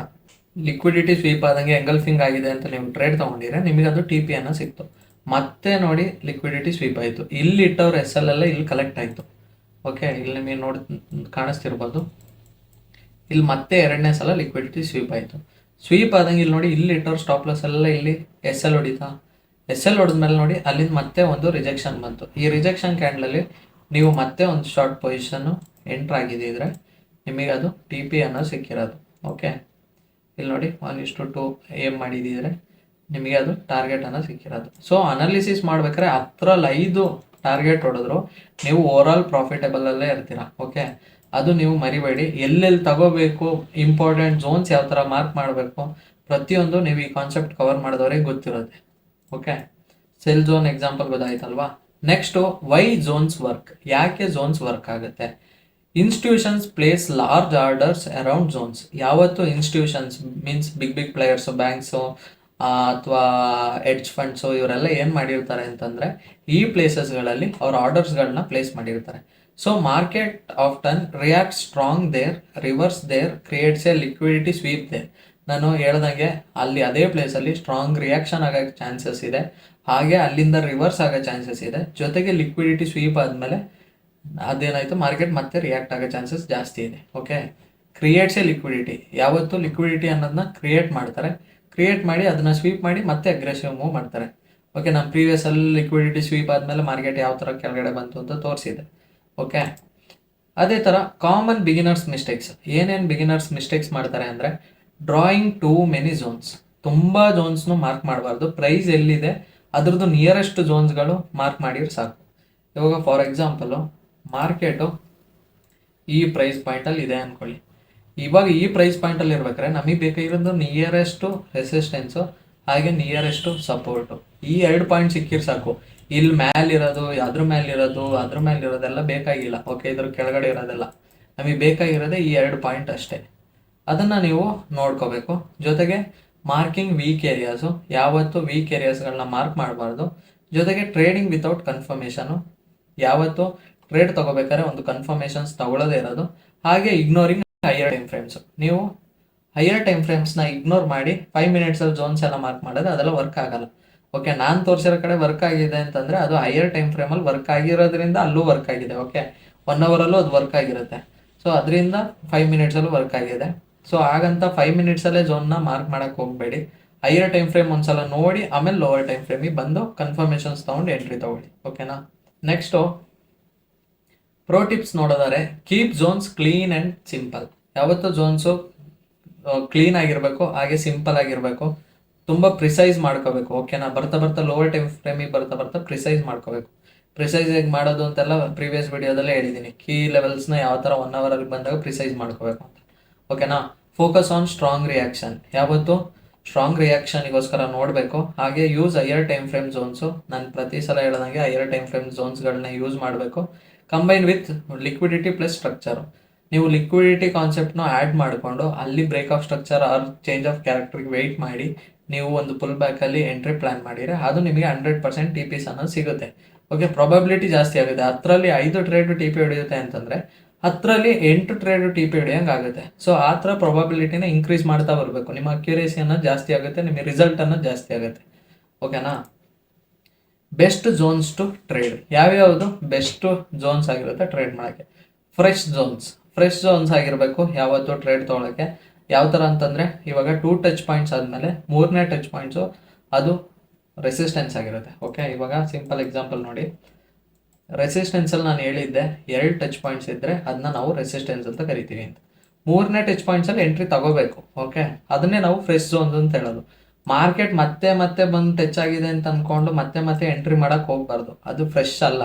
ಓಕೆ, ಅಲ್ಲಿ ಎಸ್ ಎಲ್ ಆಗ್ಬೋದು, ಬಟ್ ನಿಮಗೆ ತಗೊಳ್ಳೇಬೇಕು ಅಂತಂದರೆ ರಿಸ್ಕ್ನ ಕಮ್ಮಿ ಮಾಡಿ ತಗೊಳ್ಳಿ. ಅಂದರೆ ಯಾವತ್ತೂ 1 ಲಕ್ಷ ರಿಸ್ಕ್ ಮಾಡಿದ್ದೀರಾ ಅಂತಂದರೆ ನೆಕ್ಸ್ಟ್ ಟ್ರೇಡ್ಗಳಿಗೆ ಒಂದು 25,000 ರಿಸ್ಕ್ ಮಾಡೋಕ್ಕೆ ಸ್ಟಾರ್ಟ್ ಮಾಡಿ. ಓಕೆ, ಹೋದ್ರೂ ಏನು ಪ್ರಾಬ್ಲಮ್ ಆಗಬಾರ್ದು. ಬಟ್ ಟಿ ಪಿ ಹೊಡೆಯೋ ಚಾನ್ಸಸ್ಸು ಇದೆ, ಎಸ್ ಎಲ್ ಹೊಡೆಯೋ ಚಾನ್ಸಸ್ಸು ಇದೆ. ಓಕೆನಾ. Strong impulsive moves. Best zones ಯಾವುದರಲ್ಲಿ ನಾ ಟ್ರೇಡ್ ಮಾಡೋಕ್ಕೆ? Strong impulsive move. ಇವೆರಡು ಸ್ಟ್ರಾಂಗ್ ಆಗಿ ರೆಸಿಸ್ಟೆನ್ಸ್ ಮಾಡಿದ್ರಿಂದ 3ನೇ ಟ್ಯಾಪ್ ಅನ್ನೋದು ಸ್ಟ್ರಾಂಗ್ ಇಂಪಲ್ಸಿವ್ ಮೂವ್ ಆಗಿರುತ್ತೆ. ಬಿಕಾಸ್ ಅದು ಇದನ್ನು ಬ್ರೇಕ್ ಮಾಡಿ ಹೋಗಿರೋದ್ರಿಂದ. 4ನೇದು ಬೇಕಾದ್ರೆ ತಗೋಬೋದು, ಬಿಕಾಸ್ ಇದನ್ನ ಬ್ರೇಕ್ ಮಾಡಿ ಹೋಗಿದೆಯಲ್ವಾ, ಅದರಿಂದ ನೆಕ್ಸ್ಟ್ 4ನೇ ಟ್ರೇಡು ಇಂಪಲ್ಸಿವ್ ಮೂವ್ ಆಗಿರೋದ್ರಿಂದ ನಾವು ತಗೋಬೋದು. ಓಕೆನಾ. Next liquidity near zones. ಎಲ್ಲೆಲ್ಲಿ ಲಿಕ್ವಿಡಿಟಿ ಇರುತ್ತೆ ಅಲ್ಲಿ ಟ್ರೇಡ್ ತಗೋಬೋದು. ಹಾಗೆ ಟ್ರೆಂಡ್ ಅಲೈನ್ ಟ್ರೇಡ್ಸು. ಇವಾಗ ಟ್ರೆಂಡ್ ಅಲೈನ್ ಟ್ರೇಡ್ಸ್ ಯಾವ ಥರ ಅಂದರೆ, ಇವಾಗ ಮಾರ್ಕೆಟು ಒಂದು ಅಪ್ ಟ್ರೆಂಡಲ್ಲಿ ಹೋಗ್ತಾ ಇದೆ ಅಂದ್ಕೊಳ್ಳಿ. ಓಕೆನಾ. ಅಪ್ ಟ್ರೆಂಡಲ್ಲಿ ಹೋಗ್ಬೇಕಾದ್ರೆ ಟ್ರೆಂಡ್ ಲೈನ್ ನಮಗೆ ಹಿಂಗಿರುತ್ತೆ. ಇವಾಗ ಆಲ್ರೆಡಿ 1 ಸಲ ಟ್ಯಾಪ್ ಆಗಿದೆ, 2 ಸಲ ಟ್ಯಾಪ್ ಆಗಿದೆ, 3ನೇ ಸಲ ಇವಾಗ ಇದು ಹಾರಿಜೆಂಟಲ್ ನೋಡ್ಬೇಕಾದ್ರೆ ಈ ಥರ ಇದೆ. ಓಕೆ, ಬಟ್ ವರ್ಟಿಕಲ್ ನೋಡ್ಬೇಕಾದ್ರೆ ನಮಗೆ ಈ ಥರ ಇರಬೇಕು. ಓಕೆ, ಅದರಿಂದ ಮಾರ್ಕೆಟ್ ಏನಾದರೂ ಇಲ್ಲಿ ಬಂದು ಟ್ಯಾಪ್ ಆದಾಗ ಒಂದು ಕನ್ಫರ್ಮೇಷನ್ಸ್ ತೊಗೊಂಡು ಎಂಟ್ರಿನ ಆಗ್ಬೋದು. ಗೋಲ್ಡನ್ ರೂಲ್ ನೋಡೋದಾದ್ರೆ, price reacts from zones not exact lines. Price ಯಾವತ್ತು ಝೋನ್ಸಿಂದ ರಿಯಾಕ್ಟ್ ಆಗುತ್ತೆ ಹೊರತು ಎಕ್ಸಾಕ್ಟ್ ಪ್ರೈಸಿಂದ ರಿಯಾಕ್ಟ್ ಆಗಲ್ಲ. ಓಕೆನಾ. ಗೋಲ್ಡಲ್ಲ ಹಂಗಲ್ಲ, ಎಕ್ಸಾಕ್ಟ್ ಲೈನಿಂದ ರಿಯಾಕ್ಟ್ ಆಗುತ್ತೆ. ಬಟ್ ಕರೆನ್ಸಿ ಪೇರ್ಸಲ್ಲಿ ಯಾವತ್ತು ಝೋನ್ಸಿಂದ ರಿಯಾಕ್ಟ್ ಆಗುತ್ತೆ. ಓಕೆ, ಇದೆರಡಕ್ಕೂ ಡಿಫ್ರೆನ್ಸ್ ಗೊತ್ತಿರಬೇಕು. ಇವಾಗ ನಂದು ಗೋಲ್ಡ್ ಸ್ಟ್ರಾಟಜಿ ನೀವು ನೋಡ್ಬೋದು. ಸಿಂಗಲ್ ಲೈನಲ್ಲಿ ನಾನು ಟ್ರೇಡ್ನ ಪ್ಲೇಸ್ ಮಾಡಿರ್ತೀನಿ, ಟಿ ಪಿ ಅನ್ನೋ ಸಿಗ್ತದೆ, ಹಾಗೆ ಎಸ್ ಎಲ್ ಹೊಡಿತದೆ. ಅದು ಯಾವುದು ಪ್ರಿಸೈಸ್ ಎಂಟ್ರಿ. ಯಾಕೆ ಪ್ರಿಸೈಸ್ ಎಂಟ್ರಿ ಅಂದರೆ ಅದೆಲ್ಲ ಸಿಂಗಲ್ ಲೈನ್ ಎಂಟ್ರಿ. ಓಕೆನಾ. ಅಲ್ಲಿ ಗೋಲ್ಡಲ್ಲಿ ಸಕ್ಕತ್ತಾಗಿ ವರ್ಕ್ ಆಗುತ್ತೆ, ಬಿಕಾಸ್ ನಾನು ಅದು ಮಾರ್ಕೆಟ್ ಎಕ್ಸ್ಪೀರಿಯನ್ಸ್ ಮಾಡಿದ್ದೀನಿ. ಹಾಗಂತ ಅದು ಯೂರೋ ಎಸ್ ಡಿಲಿ ವರ್ಕ್ ಮಾಡಿದ್ರೆ ವರ್ಕ್ ಆಗಲ್ಲ. Euro S D completely based on ಬೇರೆ ಕರೆನ್ಸಿ ಪೇರು, ಅದು ಕಮೋಡಿಟಿದಲ್ಲಿರೋ ವಾಲ್ಯೂಮೇ ಬೇರೆ, ಯೂರೋ ಎಸ್ ಡಿಲಿರೋ ವಾಲ್ಯೂಮೇ ಬೇರೆ. ಓಕೆನಾ. ನೆಕ್ಸ್ಟ್ ಫೈನಲ್ ಅಂಡರ್ಸ್ಟ್ಯಾಂಡಿಂಗ್ ನೋಡೋದಾರೆ, mapping zones helps traders to identify important market areas. Mapping ಝೋನ್ಸ್ನ ಮಾರ್ಕ್ ಮಾಡೋದ್ರಿಂದ ನಮಗೆ ಟ್ರೇಡರ್ಸಿಗೆ ಏನಾಗುತ್ತೆ, ಹೆಲ್ಪ್ ಆಗುತ್ತೆ. ಯಾಕಂತಂದರೆ ಒಂದು ಮಾರ್ಕೆಟ್ದು ಏರಿಯಾಗಳನ್ನ ಮಾರ್ಕ್ ಮಾಡೋದಕ್ಕೆ. ಓಕೆನಾ. Zones improves entries and reduce random trading. Zones ನಮ್ಮ ಎಂಟ್ರೀಸ್ಗಳನ್ನ ಇಂಪ್ರೂವ್ ಮಾಡುತ್ತೆ, ಹಾಗೆ ರ್ಯಾಂಡಮ್ ಟ್ರೇಡ್ಸ್ಗಳನ್ನ ಅವಾಯ್ಡ್ ಮಾಡುತ್ತೆ. ಓಕೆನಾ. Smart traders wait for confirmations near zones. Professional traders ಆದವರು ಒಂದು ಝೋನ್ಗಳಲ್ಲಿ ಕನ್ಫರ್ಮೇಷನ್ಸ್ ತಗೊಂಡು ಎಂಟ್ರಿ ಆಗ್ತಾರೆ, ರ್ಯಾಂಡಮ್ ಆಗಿ ಟ್ರೇಡ್ಸ್ನ ಪ್ಲೇಸ್ ಮಾಡೋಕ್ಕೆ ಹೋಗಲ್ಲ. Okay. Mastering zones market chart trading much easier. ನೀವೇನಾದ್ರು ಝೋನ್ಸ್ಗಳನ್ನ ಮಾರ್ಕೆಟ್ ಮಾಡೋದು ಕಲಿತ್ರೆ ನಿಮಗೆ ಟ್ರೇಡಿಂಗು ತುಂಬ ಈಸಿ ಆಗ್ತಾ ಹೋಗುತ್ತೆ. ಓಕೆನಾ. ನೀವು ನೋಡಿರ್ಬೋದು ಎಲ್ಲ ಟ್ರೇಡರ್ಸು ಝೋನ್ಗಳು ಮಾರ್ಕ್ ಮಾಡೋದನ್ನ. ಸೊ ಹಾಗಾಗಿ ಝೋನ್ಸ್ಗಳನ್ನ ಮಾರ್ಕ್ ಮಾಡೋದು ಪ್ರಾಪರಾಗಿ ಕಲೀರಿ. ಗೊತ್ತಿಲ್ಲ ಅಂತಂದರೆ ಪ್ರೀವಿಯಸ್ ವೀಡಿಯೋಗಳು ನೋಡಿ ನಿಮಗೆ ಗೊತ್ತಾಗುತ್ತೆ. ನಾನು ಯಾವತ್ತೂ ಹೇಳಂಗೆ, I will teach everything free, but success depends on your discipline. ನಾನು ಏನೇ ಫ್ರೀಯಾಗಿ ಹೇಳ್ಕೊಟ್ರು ನಿಮ್ಮ ಡಿಸಿಪ್ಲಿನು, ನಿಮ್ಮ ಹಾರ್ಡ್ ವರ್ಕು, ನಿಮ್ಮ ಪ್ರಾಕ್ಟೀಸು, ನಿಮ್ಮ ಎಫರ್ಟ್ಸ್ ಇಲ್ಲದೆ ಇಲ್ಲಿ ಯಾವುದೂ ಪಾಸಿಬಲ್ ಆಗೋಕ್ಕಾಗಲ್ಲ. ಸೊ ನಾನು ಏನೇನು ಹೇಳ್ತಿದ್ದೀನಿ ಇವತ್ತಿಂದನೇ ಪ್ರಾಕ್ಟೀಸ್ ಮಾಡೋಕ್ಕೆ ಸ್ಟಾರ್ಟ್ ಮಾಡಿ. ಯಾರ್ಯಾರು ಈ ವಿಡಿಯೋ ಹೊಸ್ದಾಗಿ ನೋಡ್ತೀರಾ ಇವಾಗಲೇ ನನ್ನ ಚಾನಲ್ನ ಸಬ್ಸ್ಕ್ರೈಬ್ ಮಾಡ್ಕೊಳ್ಳಿ. ನೀವು ಈ ವಿಡಿಯೋ ಹೊಸ್ದಾಗಿ ನೋಡ್ತಿದ್ರೆ ಪಾರ್ಟ್ 0ಇಂದನೇ ಸ್ಟಾರ್ಟ್ ಮಾಡಿ. ಸೊ ನಿಮಗೆ ಕಂಪ್ಲೀಟ್ ಫಾರೆಕ್ಸ್ ಗೈಡು ಇಲ್ಲೇ ಸಿಗುತ್ತೆ. ಓಕೆ. ಯಾವ ಕೋರ್ಸ್ ಎಲ್ಲರೂ ನಿಮಗೆ ಇಷ್ಟು ಡೀಟೇಲಾಗಿ ಹೇಳ್ಕೊಡಲ್ಲ. ಸೊ ಇದನ್ನು ಯೂಸ್ ಮಾಡ್ಕೊಳ್ಳಿ. ಓಕೆ. ಯಾವಾಗ ಬೇಕಾದ್ರೂ ಇದು ಪ್ರೈವೇಟ್ ಆಗ್ಬೋದು, ಬಿಕಾಸ್ ಇದಕ್ಕಿರೋ ವ್ಯಾಲ್ಯೂ ಸಿಗ್ತಿಲ್ಲ ಅಂತಂದರೆ ಇದು ಫ್ರೀ ಆಗಿಬಿಟ್ಬಿಟ್ಟು ಏನು ಪ್ರಯೋಜನ ಇಲ್ಲ. ಓಕೆ. ಅದರಿಂದ ಯೂಸ್ ಮಾಡ್ಕೊಳ್ಳಿ. ಹಾಗೆ ಯಾರಾದ್ರು ನಿಮ್ಮ ಫ್ರೆಂಡ್ಸ್ ಆ್ಯಂಡ್ ಫ್ಯಾಮಿಲಿಯಲ್ಲಿ ಟ್ರೇಡಿಂಗ್ ಕಲಿಬೇಕು ಅಂತ ಅಂದ್ಕೊಂಡಿದ್ರೆ ಅವರಿಗೆ ನನ್ನ ಚಾನಲ್ನ ರೆಕಮೆಂಡ್ ಮಾಡಿ. ಓಕೆ, ಹಾಗೆ ಇವತ್ತಿನ ಡೇ ಕಂಪ್ಲೀಟ್ ಆಯಿತು ಅಂತ ಕಮೆಂಟ್ ಸೆಷನಲ್ಲಿ ಮೆನ್ಷನ್ ಮಾಡಿ. ಇವತ್ತು ಏನೇನು ಕಲ್ತ್ರಿ, ಏನೇನು ಗೊತ್ತಾಯಿತು, ನಿಮಗೆ ಏನಾದ್ರು ಅರ್ಥ ಆಗಿಲ್ಲ ಅಂತಂದ್ರೂ ಕಮೆಂಟಲ್ಲಿ ಕೇಳ್ಬೋದು. ಓಕೆ, ಅಲ್ಲಿ ನಿಮಗೆ ಆನ್ಸರ್ ಬರುತ್ತೆ. ಆನ್ಸರ್ ಬಂದಿಲ್ಲ ಅಂತಂದರೆ ಅದಕ್ಕೆ ಸಪ್ರೇಟಾಗಿ ವೀಡಿಯೋ ಬರುತ್ತೆ. ಓಕೆ, ಸೊ ಇವತ್ತಿನ ಡೇ ಕಂಪ್ಲೀಟ್ ಆಗಿರೋದನ್ನ ಮರೆಯದೆ ಕಮೆಂಟಲ್ಲಿ ಮೆನ್ಷನ್ ಮಾಡಿ. ಇವತ್ತಿನ ಕಾನ್ಸೆಪ್ಟ್ ಇಷ್ಟೇ. Okay, thank you.